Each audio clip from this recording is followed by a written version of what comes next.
All right, so now we're going to shift gears and we get to hear a talk from Branden Johnson from Decision Research on building and sustaining trust in decision-making processes. So moving from thinking about these issues of evidence to some of these broader social science issues surrounding trust.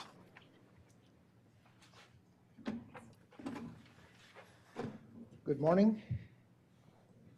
What I'd like to do is start by laying out some basic elements of trust. Sorry? Basic elements of trust that I'd like you to keep in mind during the course of this talk. One is that trusting makes you vulnerable to others because the trustee can potentially harm you or things you value, deliberately or not. Trust is also a gamble when you're dealing with either unfamiliar entities as the trustee or someone that you have experience with, and that person or organization has been erratically reliable in the past. If the person has been trustworthy all the time in the past or untrustworthy all the time, it's not a gamble, obviously, because you just know that's what's going to happen with this person. Trust is also contingent on a number of different factors, only one of which is the behavior of the person who wants to be trusted. And to give you an example of this, in the 70s and 80s, there was emerging evidence, not necessarily empirical, from a number of fields that trust is easy to lose but hard to gain. And my colleague, Paul Slovic, eventually codified this under the label trust asymmetry and did a very simple study where he asked people to evaluate various positive and negative events that might occur related to nuclear power plant managers and found that the negative events decreased trust much more than any of the positive events increased trust. And he related this to humans' negativity bias. That is, we're more interested in negative information. We think it's more diagnostic about what might happen in the future than positive information, and we tend to weight it more strongly. However, subsequent experiments in England and Switzerland suggested that actually this trust is easy to lose but hard to gain might not be quite right. That whether you start off trusting or start off distrusting, that might persevere, and that it's hard to shift people from that starting point. The other thing I want to mention here is we do find evidence from field studies of what's going on in politics and elsewhere that organizations and people can form temporary alliances without trusting each other. They find some common interest that brings them together for whatever time is necessary to get things done. Now, what are the implications of these principles to start with? One is that there's no magic bullet. There's no specific action, speech, whatever, that is going to gain you trust or sustain it. Secondly, trust can produce cooperation, but there's no guarantee that's going to happen. And there's a really important point here, is that almost all the time, I would argue, you really do not care whether people trust you or not. If you're being strategic here, what you care about is whether they end up cooperating with you, whether that cooperation is something active, like working together for a common goal, or something passive, like not showing up for the public hearing because you think everything's fine. It's cooperation, that is behavior that leads to some kind of improvement, at least in your situation as the trustee, perhaps in our common situation, but behavior that improves things. And trust is one way you can get there, but it's not the only way. From game theory, hundreds of studies have shown us that if you're looking at repeated interactions between two parties, the most successful strategy for encouraging cooperation is tit for tat. If in the previous interaction the other party cooperated, your strategy is to cooperate in this round. If in the previous strategy the party did not cooperate, you do not cooperate in this round. And over time, you converge towards both parties being better off through cooperation through that particular strategy. That doesn't involve trust either. You don't have to trust the person. You just act in a way that reinforces the behavior you're looking for. And the last point here that I want to look at is that saying that we're going to do X because we want to build trust may be counterproductive. Because what happens if it doesn't work? Well, have you increased trust by failing to increase trust? Also, some people may be perverse enough to say, well, you're not going to get me to trust you. So this is not to say you shouldn't try to build trust. You just may not want to be very public about it. Now, in the field that we're talking about, there are a number of different areas where you might want to build and sustain trust, ranging from a very small level thing where, say, an organization has complete autonomy, or at least it thinks it does, and it just wants to announce that it's going to launch a project in this toxicity testing and decision-making area and not get any pushback. At the other extreme, or at least an other extreme, it may be that we're getting no convergence at all in the field. People are massively distrustful of each other. There's no consensus. And you may even go backward in terms of things like focusing on post-market surveillance or whatever. And you want to have some efforts to try and avoid that problem. And of course, everything in between. These different contexts affect which options for trust building or trust sustaining are feasible. So what I'm going to be talking about for most of this session is 5 different strategies that can be used potentially to build or sustain trust. They're not mutually exclusive, but again, there's not a magic bullet, there's not a menu that you can draw from for standard strategies. You need to very carefully design things towards your particular situation. So let's start with understanding the other. One issue is, what are the mental models that these other parties have of the talk that you're dealing with? And I'll just focus on toxicology here for a moment. Several years ago, people at my firm did a study of toxicological beliefs and attitudes among a sample of Portland, Oregon citizens and members of the U.S. Society of Toxicology. The lay sample, as often is in the case of survey research, was skewed somewhat in its characteristics, although it was diverse. And what you can see there are 4 beliefs comparing, in the first number, the public percentage that agreed with the statement and the toxicological percentage. I just want to point to 3 things here. One is that, of course, in general, there was a big gap between the public beliefs and the toxicologist's beliefs.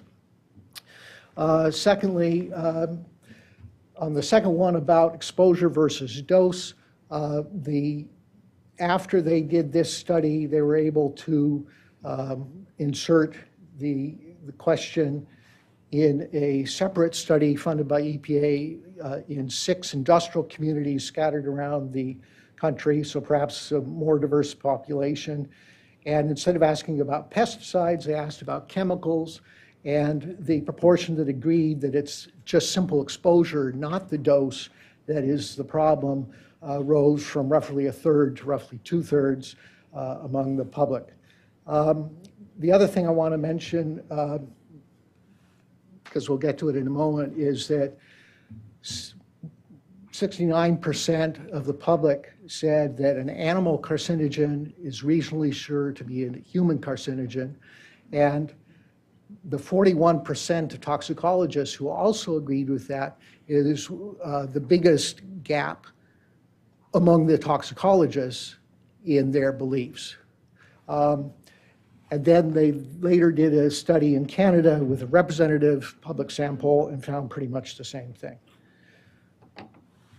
Now, a quarter of a century later, as far as we know, nobody has replicated these studies, but I would suspect the public views probably have not changed too much.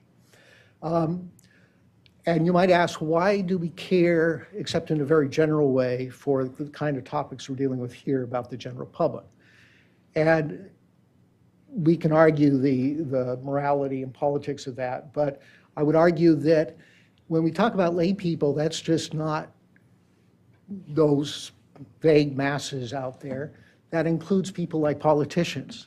It includes people like a lot of lobbyists and high officials in government and industry who are not scientists, who may share some of these beliefs. And in fact, when they controlled for education, race, and gender differences between the public sample and the toxicologists, they still found strong differences in those quarter-century-old results.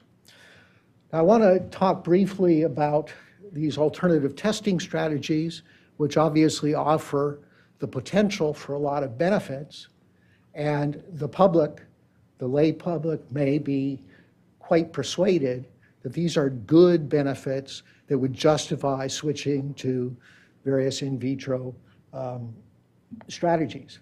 However, there's a possibility, and I don't have empirical data here, so I'm just raising it as a possibility, is that given that 60% or so of them were thought 25 years ago that animal models were valid indicators for human health, they might just start from that and say, well, why are you abandoning these valid approaches? Also, that's without knowing, as I understand from some of the reading I've done recently, that some of our animal models are more descriptive than mechanistic, and not all of them have been properly validated, not even to the extent of the validation techniques that we're demanding of in vitro approaches. And also, what about these alternative models that might be used? They never asked in 1992 what animal people had in mind when they said animal models work. So if we're using transgenic rodents for some of our validation studies to match up in vitro and in vivo, will people associate that with genetic modification in food, in which there's a strong opposition among certain parts of the population, and reject it? Are they going to say that nematodes or fruit flies are good models? Again, I don't know. I'm just asking. And finally, when we talk about computer simulations, well, the public knows that computers give them lots of benefits, but they also know about things like glitches and hacking. So are they going to think that simulation approaches to toxicity testing are going to be accurate and reliable? Another possible issue might be the role of metabolism. Now, again, I am not an expert here, but I understand that at least some of our current alternative testing strategies cannot really capture the role of metabolism. So what happens when you have, as Carl had mentioned with different examples in his talk, discrepant results from a metabolomic approach versus the adverse outcome pathways developed by alternative approaches. How is that explained? Finally, I just want to mention in passing that that research, as I say, particularly with the animal model thing, but also in other ways, that toxicologists were not uniform in their views 25 years ago. This institutional distinction that I present here was one of the stronger ones. I assume that toxicologists have changed their views much more drastically in 25 years than the public has, but that may not resolve this argument.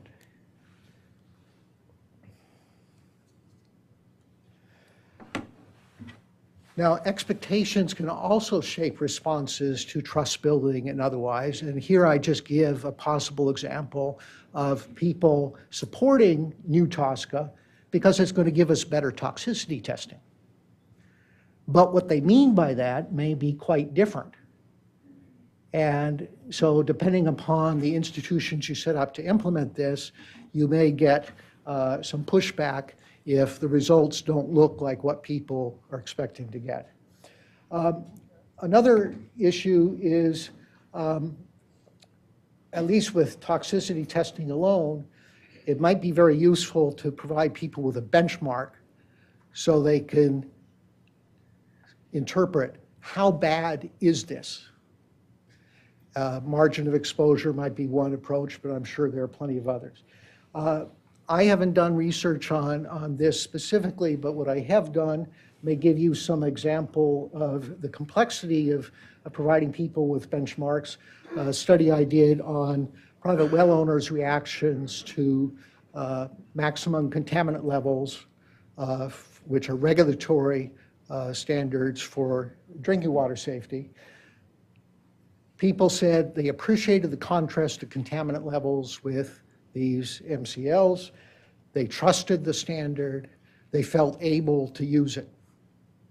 But a surprising number of people were unable to tell me in the survey whether a given contaminant level was above or below the standard. And the reason for that was partly innumeracy. They were less able to handle numbers, and partly language from the government like exceeding the standard or met the standard that people could not interpret.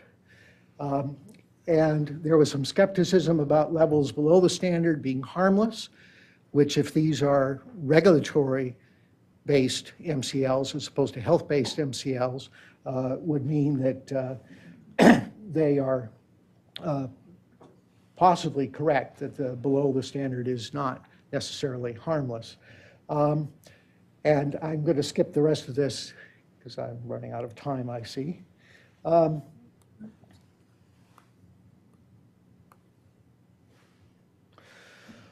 Okay, addressing concerns.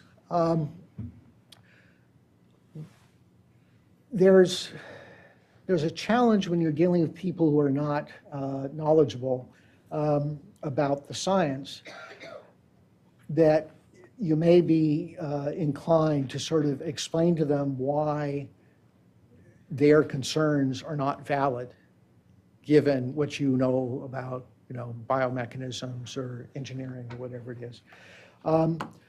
But there's a benefit in trust building to seeing if you can design solutions which address those concerns. An example here is when I was with the New Jersey Department of Environmental Protection, a dam had to be, the reservoir behind the dam had to be lowered because the dam turned out to be unsafe and it needed to be fixed.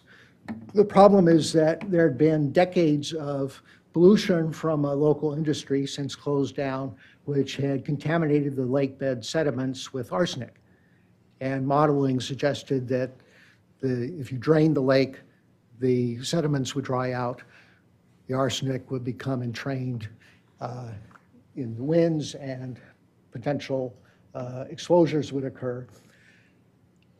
We modeled what needed to be done from a technical sense to minimize that risk.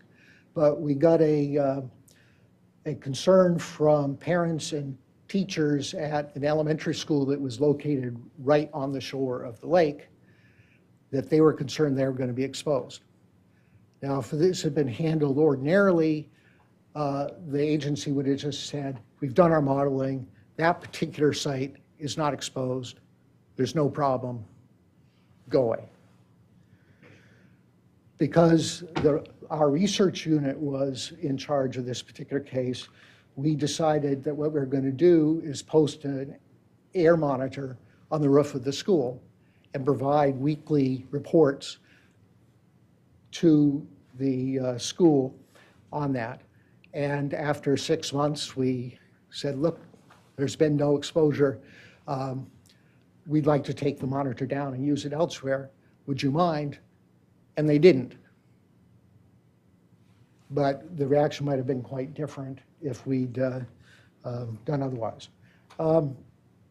Salient value similarity. In every single case, there are values that are important to people that may not be important in some other situation. And there's been an argument that what you need to do, if you can, is demonstrate that you share those values. If you can do that successfully, then you build trust. One of the challenges there is what happens if you have a diverse constituency in which demonstrating similarity on value X may alienate the constituency that either is indifferent to X or absolutely detests it and really would like you to share their Y similarity. Interests exist, but I think sometimes we put too much emphasis on trying to address people's interests because those can change. And really what you want to do is try to get them to understand that whatever process you're involved in is, in the wording of the mediation field, is better than the best alternative treatment to the best alternative to negotiated agreement. So if you're doing a participatory thing, you want them to think that negotiating is better than otherwise.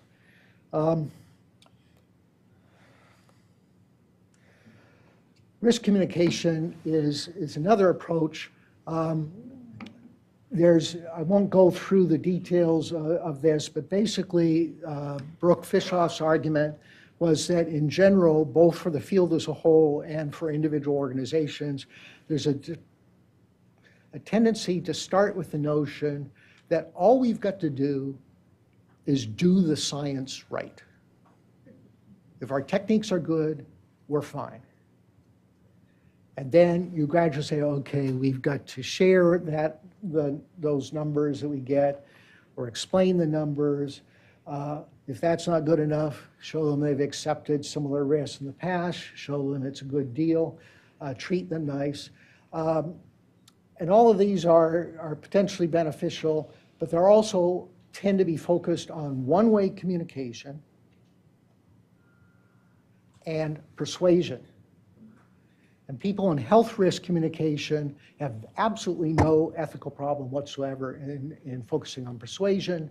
In the environmental field, we've generally been much more skeptical that persuasion is either effective or moral. And then make them partners, which is the only item on this list which is actually two-way communication, which has been sort of the dominant norm, not necessarily in practice, but in theory for risk communication. I should mention that just focusing on something earlier in the list doesn't necessarily give you a problem, but in general, not doing these things tends to get you into a problem.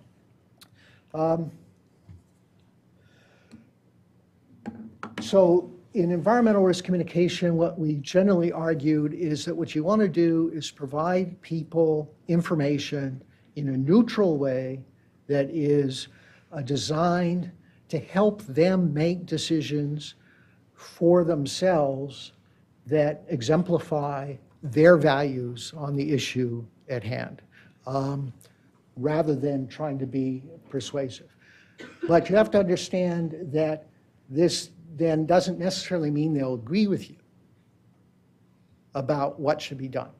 They may understand the knowledge, they may accept that those are the facts, but they may not accept that those facts then predetermine a particular course of action. You also need to plan carefully. I'm not going to go through details of this, but I did share a copy of this very short planning guide to communication that my colleagues and I wrote some years ago. All I'll say here is in terms of setting specific goals, building trust is not specific enough. Again, focus on what you actually want to have happen. What's the behavior that you want to have happen, and you're more likely to get it. Uncertainty is rife in your field. And the risk communication field has argued for many years that communicating your uncertainties is a good thing, but there's been controversy.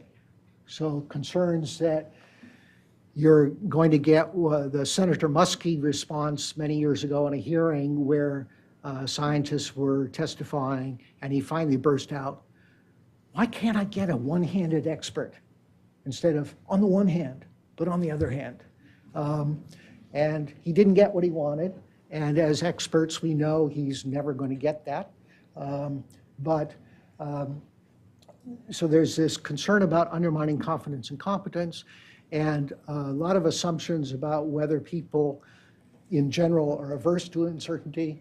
And the response I give is yes, to some extent they are averse to it. They would prefer not to have it, but often, particularly in the environmental field, at least the more educated people will tend to be very upset if experts give the notion that there's no uncertainty. They don't trust that at all. And then there have been arguments, but largely not studied, about advantages of explaining uncertainty. There is a fair amount of evidence now that if you clarify what's known and not known, that this does improve decision making. For example, I recently did this study on how people respond to earthquake risk estimates, which generally have the phrasing of there's a, let's say, 30% chance that a magnitude 8 earthquake will occur in your region in the next 30 years. And what we were looking at is how do people respond to that, and how do they respond when these experts giving this risk estimate explicitly say, in addition, you know, these are uncertain risk estimates. Seismology is not an exact science. And what we found is that when people gave, when our hypothetical experts gave that explicit statement of uncertainty, people did think the experts were more honest. They thought they were more willing to consider uncertainty, and they did not think the experts were less competent. All good things. What didn't happen is that admission of uncertainty did not increase trust, did not increase intentions to prepare for an earthquake, did not change attitudes towards earthquake policy. A third option for building trust is to become vulnerable yourself. If you're facing resistance, remember, trust is a gamble. Sometimes what you have to do is demonstrate that you're willing to be vulnerable in order to get the, quote, other side to be willing to be vulnerable. Now, what that vulnerability becomes is going to vary according to circumstances, how much resistance you face, what's the downside if you make yourself vulnerable. It's a real judgment call. But for example, in many government decisions, the idea of sharing decision-making is very scary for the regulators. But that potentially can be something that works. The problem here is you need to understand your context because depending upon what decision power you're sharing, it could be that the agency has the ultimate responsibility by law, Constitution, and it can't mislead people that, okay, you get to participate, but then we have the legal authority. Because even if you have a great participatory process, you may be deliberately or otherwise screwed up by, say, higher authorities or the legislature. So you don't want to promise something you can't deliver. For example, with nuclear waste, Sweden has done a participatory approach which looks well on its way to getting them a high-level nuclear waste repository. In New Jersey, we did a mandatory top-down process which failed miserably. We waited, I think, 3 or 4 years, decided, okay, let's start up again, but do a voluntary process on which I was an advisor. The initial prospects were kind of poor, but then they found they could send it to South Carolina, so they got rid of the problem. So there are lots of problems. This land application example is where we were trying an early deliberative approach, which I'll talk about in a moment, and the citizens we were working with who lived near the research farm were wary, but they stayed through the first weekend. During the next week, they contacted us before the second and final weekend of the process and bowed out. And they said, it's not that we distrust you, and we think we're learning enough about this process that maybe under other circumstances we would accept it. The problem is that a week ago, the county freeholders decided, violating a promise they made to us several years ago, that we're going to locate the county's solid waste facility in your township, which was the least populated and therefore least politically powerful in the county. And the citizens said, we don't care if you guys are nice guys, but we don't trust the county not to use this research farm to bring in all this nasty sewage sludge from Newark and New York City and so forth and lay waste to our township. So we're bowing out to avoid that problem. So sometimes you don't have control. Requiring consensus, I just want to say there are some good things and bad things about requiring consensus to build trust. It can help weaker parties feel more confidence that they're not going to be frozen out by the more powerful actors, that you can leave yourself hostage to minority or absent stakeholders. You can muffle minority opinions. So I would suggest that consensus needs to be used strategically. Use it where it works. And in this Hood River case, again, many years ago, there was great controversy over how much energy use reduction you could get from electrical heat. And eventually the parties said, we're going to require consensus on how we evaluate that question. The research questions, the methods, everybody has to buy in and oversee the implementation of this research to get the results, and it turned out to be quite successful. Analysis and deliberation, this is the joining of the values that was mentioned earlier with the technical side. And there are lots of different approaches, including the planning cells that were used in the sewage case, structured decision-making and so forth, that vary according to what they're trying to accomplish, and we're still learning how to do analytic deliberation. The NAS was published this report, one among many about that time, urging this kind of interactive approach where you would bring together a lot of different parties, including the interested and affected parties, which is a larger, more inclusive approach, in looking at the process from beginning to end, setting the agenda together, analyzing the data, and so forth. I'll skip this case here. So to finish up, again, for the kinds of things that you're considering for toxicity testing and decision making, building trust may be very useful for some of them, maybe not for all of them. Building and sustaining trust and its expected outcome of cooperation may or may not occur. And you have to be open to that possibility, even while you're trying as hard as you can to move that forward. As I hope I've explained, you have multiple options to do this that work better in some situations than others. But this is not an off the menu kind of approach. You really have to design this very carefully for your own circumstances. And you can't assume that there's a universal solution, even if it's one you've come up with.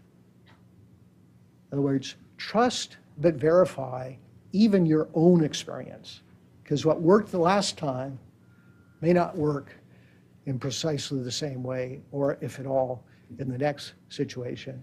And certainly don't rely on old data like 25-year-old public opinion polls on toxicology views. The last thing is, if you're going to do trust building and trust sustaining, you really need to treat it as part of your professional responsibilities. You're not just a toxicologist, you're not just a policy analyst. If you want to build trust and sustain trust, you need to take that in as part of your job that demands competence, commitment, and care, not just delegate it to someone else. And finally, when you get the full talk, I've provided all the references that I mentioned here. Thank you.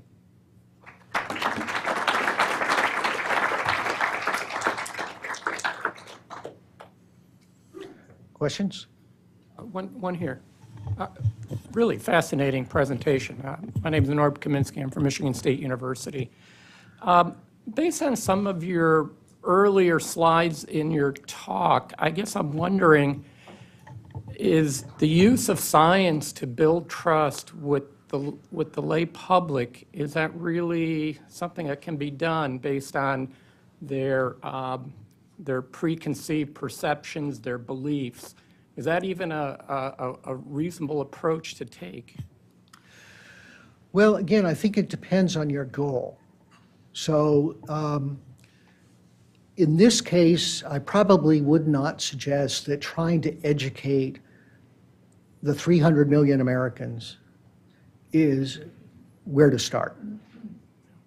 But if you're going to be doing these in vitro tests, computer simulations, and so forth, that you might want to think, well, where are some of our key attentive public audiences, such as Congress or high officials in corporations and the federal government, state government, and what ways can we find to explain clearly things like why these methods are good aside from the cost savings or the high throughput potential. If we think, and again, I would urge confirmation of this if you can, if we think, for example, that they've given these models, that lab rats are great models for human endpoints, and we're moving away from that, or at least away from non-genetically modified lab mice to other models. What can we do to explain why these other models give us at least as good, if not better, predictive validity? So I think you can do it. It's just that you have to tailor it to your goals, to your resources, what it is you're trying to accomplish. Other aspects of your work, the issues of trust may not deal with the lay public, even politicians. It may deal more with the NGOs, industry, government officials who need to come together around, which testing protocols we're going to accept despite their uncertainties. That is, what kinds of uncertainties are acceptable or tolerable, given that we need to make some decisions.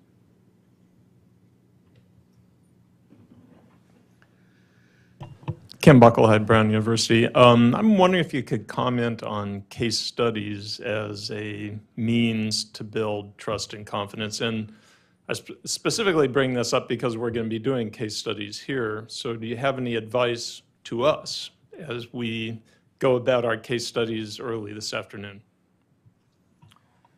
Well, I'm not sure I can say anything productive, given that case studies by definition are enormously diverse. One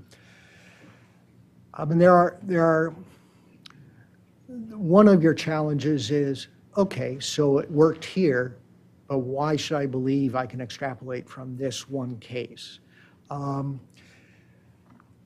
And you probably can't do it for this workshop, but there are some methods which I frankly am not expert in, which basically used a mixed approach where they identify a range of cases, sort of plot the distribution of results across those cases, and then take, say, a random sample of those cases to drill down more deeply into what's going on to represent that universe. I think for now that's about the most I can say, but we could talk later. Yeah.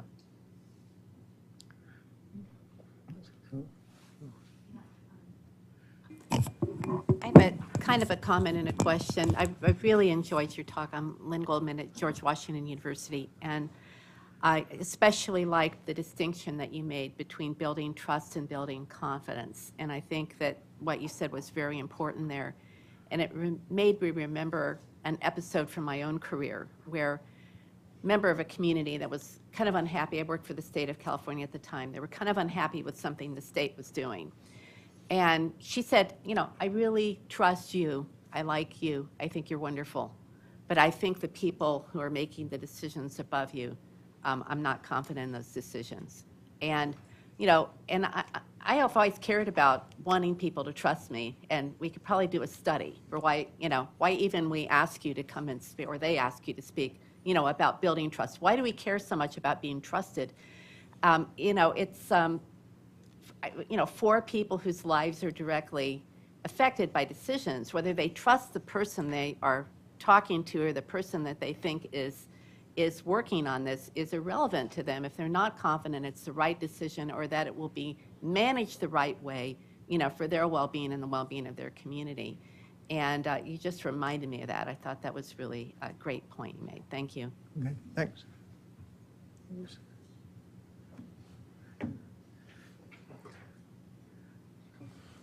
John Vandenberg from EPA. Thank you very much for a very interesting talk.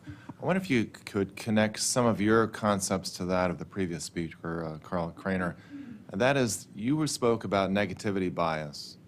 And that is the sense that there is a greater influence of a negative response than a positive one. And my context may not be quite correct here, but I wonder if in the context of toxicity testing and decision-making here, if for risk assessors there's a negativity bias that affects their willingness to accept in the interpretation and the application of new types of toxicity data in risk assessment because they're afraid of false positives. And it goes back to the point earlier about the beyond reasonable doubt versus weight of evidence and the balancing of things. So how do we connect this up for this community where we're trying to evaluate new types of science that if there is a false negative, we're very concerned about from risk assessment point of view because the consequences might be very significant, which points to sort of that sort of sense of beyond a reasonable doubt sort of context versus weighing the evidence and saying, well, there's a lot of positive evidence and there's very little negative evidence. How do we weigh that in this kind of community? Well, again, obviously that's a normative issue on which technically I can't speak on the basis of evidence. But we have to understand that this whole issue of avoiding false positives came about starting in the 17th century when natural philosophy was changing into science. And the notion was if you're trying to explain or discover gravity, or you're trying to figure out the temperature at which water boils at altitude or whatever it is, that the norm came about that we want to be much more concerned about false positives and avoiding them than false negatives. With what we're talking about here, public health, I would argue, and I think this goes to what Carl was talking about, is the notion that false positives are worse than false negatives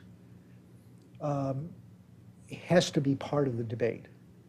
Because on the one hand, and it doesn't necessarily mean we're going to application of the precautionary principle, but the false positive that we may accuse a chemical of being bad and the potential that, in fact, it is bad and is harming people or harming the environment, we may decide that that doesn't have the same moral or epistemic status as these natural science issues of the 17th century. So I don't have a clue as to what the right answer is, but it seems to me that for risk assessors, putting an emphasis on avoiding a false positive about chemical toxicity may not be the only way to approach this. And whether it's something that risk assessors themselves need to deal with or something I suspect that needs to be part of a larger dialogue with risk managers and risk constituents, that remains to be seen. Okay. Room for one more question? Because we've got one more. I just want to be sensitive to you all if you wanted to get a break in for we got a little over 10 minutes here before we turn to a case study. And so I think there will be opportunities to, both of our morning speakers will be on a panel this afternoon and they'll be around. So hopefully you can talk with them further about your questions. Thank you so much, Branden. Yep.